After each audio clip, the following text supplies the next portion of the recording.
Jeff should play the Slug. Or maybe he's the offlane type. Oh, the Hoodwing. What's going on? Three ranged physical cores in the TB Viper and Furion. Kind of a nice answer to the hero in a conceptual sense. Nice swag with the toss up, and that is going to be your first blood. Trying so hard. He actually managed to block him in. No way. It worked like that. Jabs.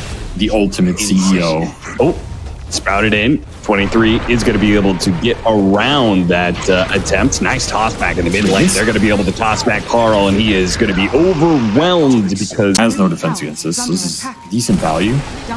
Raven will try and defend mid. They're going to fight this?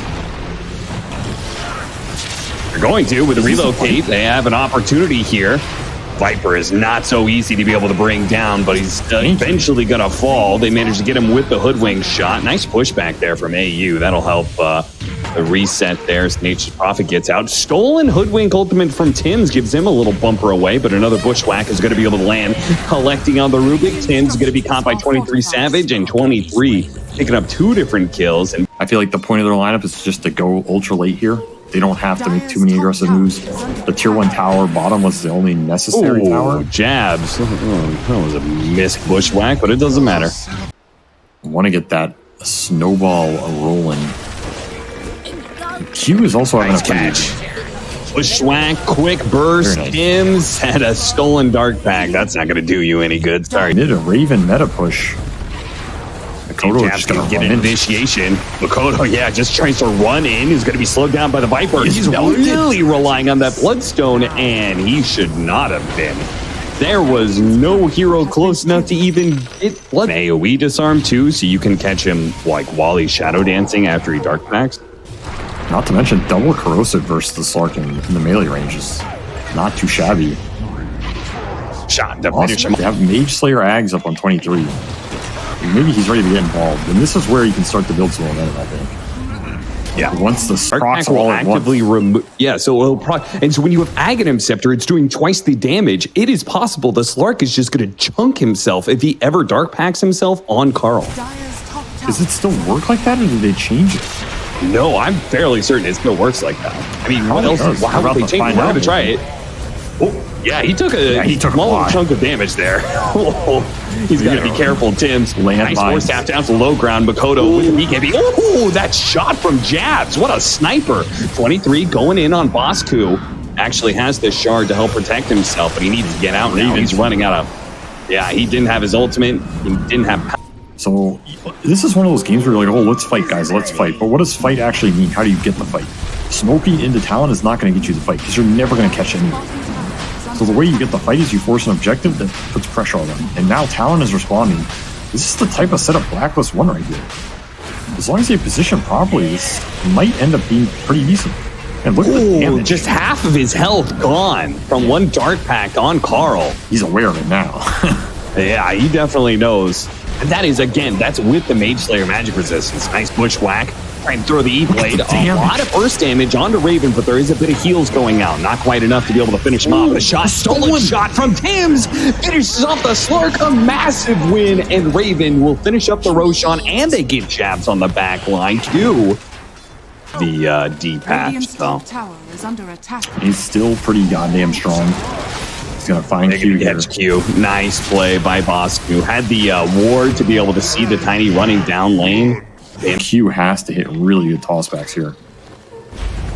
He can toss him over to Jabs too. That's a good one. It's the toss back. A beautiful setup onto the Viper, and he's broken as well. Q is not able to get out though. And Carl is, thanks to the force staff, 23. He's going to have to use his ultimate here with his BKB and jump away. So now they are out of a lot of tools of the of last season. So being able to bounce back this season and being able to take the #1 team in Southeast Asia, which Blacklist was supposed to be a lineup that was supposed to rival for that #1 slot. He definitely choked it, but they're not choking this one. The only thing they're choking is the map. Because 23 they're choking 23 Savage out right now. Trying to force tap, get in front of him, and they got him. I think. Wait, one more shot. There you go. There we go. We got Curse. I mean, there's Ags on Makoto. You have some nihilism. Okay. That's an interesting option, but can they even get close? Makoto, he's in with the nihilism. The Doing some Viper. damage. Oh, that's Force Staff gets him away from the shot, and Bound Makoto is stuck inside the Sprout, and he's just dead. They Glimmer Cape him. They give him the shard over from the Slark, and that might actually help him survive, but it doesn't help the building stay alive. There's some glimmer of team fight hope there, though. A very small, faint glimmer, that's for sure. Oh, 23 just can't go in these fights.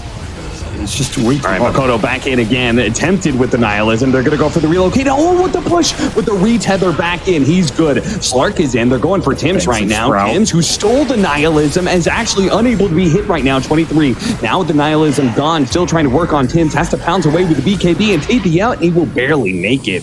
But again, they are surviving, but their buildings are not. Oh, Bushwhack and then another Force Staff trying to track down this Carl Staffs, Viper. They man. can't quite finish him off. The Gleipnir is going to be able to hold back both Makoto and Ollie. You cannot underestimate it.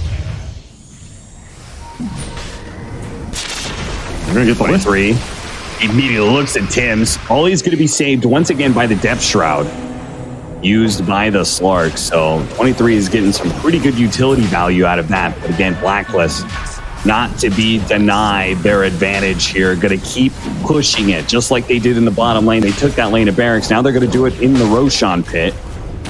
Bushwhack holding Carl, but he's so tanky. And he's got the Bloodstone ready to go too. Oh, they have a D on 23.